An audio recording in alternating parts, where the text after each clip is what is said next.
Maksudnya bukan percaya syiriknya ya, itu jangan sampai salah tuh. Sempat ada satu tik di mana kita salah pukul, tapi mungkin aku kejauhan mukulnya. Nah kena kepalanya, cuman kebetulan yang kena ini tuh yang ngelatih. Ya mungkin di saat waktu syuting itu udah lama nggak olahraga kan, jadi harus pemanasan lagi dan dilatih cukup lama sih, soalnya lumayan pegel-pegel di umur segini.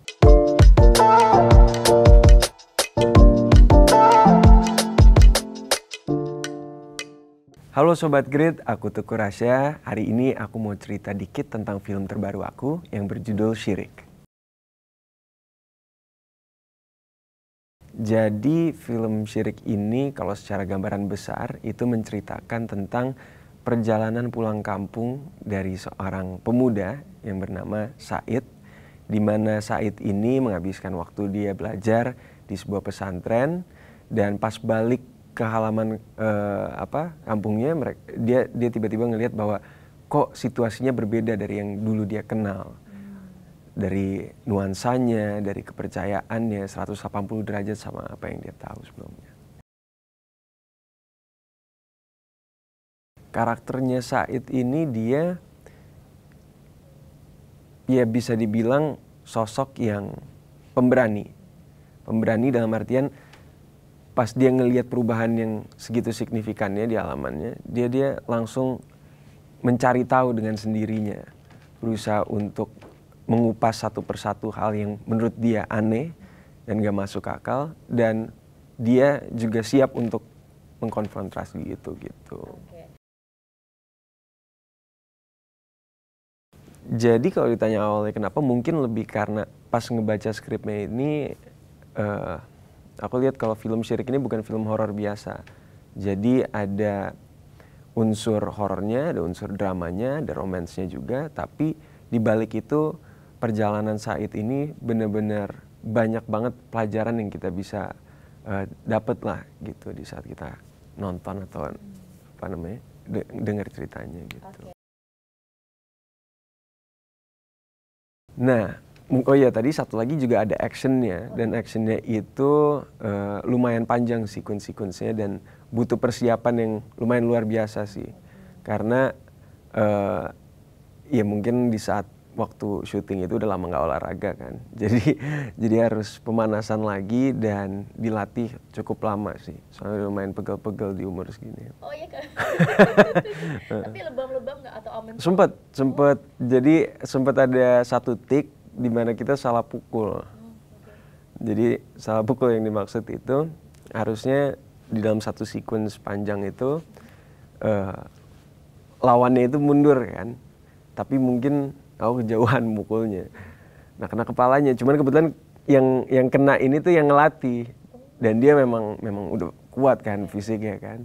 Jadi kepala dia nggak apa-apa, tangan kita yang lebam gede banget sampai harus waktu itu sempet diobatin sih ke dokter gitu. Ya ampun. Gitu ya kayak. Saking kencengnya berarti ya kayak. Lumayan sih, karena kan harusnya ngayun agak deket kan. Cuman kepalanya masih di sini jadi kena. Gitu. Oke, itu menjadi salah satu tantangannya juga nggak sih Kak, atau ada tantangannya? Pasti. Itu salah satu tantangannya. Terus juga di sini kan banyak unsur-unsur kebudayaannya juga, dimana kita juga ngangkat tentang wayang. Terus juga kan kalau lagi ngewayang tuh ada nyanyian-nyanyiannya kan. Di saat itu emang rahasia kan kalau dari keluarga papa itu kan lebih ke Aceh kan. Kalau misalnya dari sisi mama, Sunda Jawa sebetulnya, cuman lebih kental Sundanya. Jadi kita juga harus belajar logat Jawanya yang cukup proses juga itu untuk mempelajarinya. Jadi nanti kalau misalnya nonton, mohon maaf kalau ada salah-salah. Nanti ya Kak, bahasa Jawanya mungkin ada kesulitan atau kata yang paling sulit yang masih diingat apa Kak? Kalau kata sih, jadi lebih kalau bagian dari skrip aku ini lebih banyak pakai bahasa Indonesianya, tapi mungkin ditebalin dari logat Jawanya itu karena si karakter Said ini dia memang besar dan lahir di sana kan. Nah, jadi konsistensinya aja sih di mana harus ditebalin medoknya gitu kan. Gitu. Oke, tapi aman ya Kak? Aman sih. Belibet ya? Ya kita nggak tahu sih, itu kan tergantung orang nilainya gimana, tapi udah berusaha yang terbaik. Gitu. Oke. Ya, maksudnya akibat daripada perbuatan itu terus ngelihat kisahnya kayak gimana? Atau pernah denger aja atau sekedar tahu aja gitu? Iya mungkin kalau denger selewat sih ada, gitu. Cuman belum pernah ngelihat secara langsung sih. Tapi percaya atau enggak? Ya kalau orang Islam kan harus percaya dong, harus percaya. Gitu. Jadi percaya kayak gitu-gitu juga ya kayak. Oke. Maksudnya bukan percaya syiriknya ya, itu jangan sampai salah tuh. Ada kayak gitu ya kayak. Maksudnya ada orang yang ngelakuin hal-hal syirik gitu, ada pasti. Dan ya pasti nggak boleh. Gitu. Okay. Itu pesan yang mau disampaikan di film ini juga, jadi jangan salah tangkap.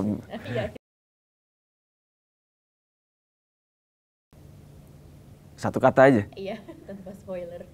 Pantai. Oh, pantai. Tapi ini lebih menakutkan sih sebetulnya. Menakutkan di saat kita proses syutingnya ya, bukan dari adegannya gitu. Cuman mungkin kalau kita yang ngejelasin takutnya salah gitu. Tapi ya lumayan ngeri juga sih. Dan ini kejadiannya pas lagi proses syuting itu sendiri gitu. Tapi ya alhamdulillah bukan aku gitu. Kalau dari karakter Said sendiri pasti kita harus memegang teguh apa yang kita percaya. Itu yang pertama. Tapi kita juga nggak bisa menutup mata kita dari apa yang orang-orang lain atau orang-orang tercinta kita itu lagi lewati. Dan apa yang menjadi persepsi mereka. Lebih baik kalau misalnya kita bisa komunikasikan dengan baik gitu kan. Tapi kalau misalnya memang nggak bisa, ya kita harus punya prinsip gitu. Apa yang menurut kita benar kita jalankan. Walaupun sebaliknya untuk orang yang kepercayaan itu beda sama kita juga sedemikian. Tapi tetap memegang teguh prinsip kita masing-masing. Ya, yang pertama insya Allah sama-sama alim lah. Gitu. Ya, itu satu. Dua, kalau Said dia ya bisa dibilang lumayan, karena dia megang prinsip dia itu kan, ada sedikit keras kepalanya juga, sama dari sisi itu mungkin. Keras kepala dalam artian apa yang menurut aku benar ya kita pertahankan gitu. Dari film Syirik ini sendiri pasti ya ini kan sebuah film yang kita harap bisa menghibur tapi juga bisa memberikan pesan-pesan pembelajaran yang positif pastinya. Ini bukan sekedar horor biasa, tapi juga banyak unsur-unsur kekeluargaan, kepercayaan di dalamnya yang mungkin bisa relatable gitu. Romansnya, dramanya, hubungan antara kakak sama adik, dengan pasangan, dengan tetangga, warga sekitar gitu, yang bisa kita ngelihat mungkin hal-hal yang relatable sama kita di situ. Ya, kalau aku pribadi harap pasti film Syirik ini yang terutama bisa menghibur, tapi juga menjadi tontonan yang at the end of the day, walaupun banyak unsur hiburannya di situ gitu ya, memberikan pesan yang baik gitu. Sobat Grit, jangan lupa untuk nonton film Syirik, tayang di bioskop tanggal 19 Juni.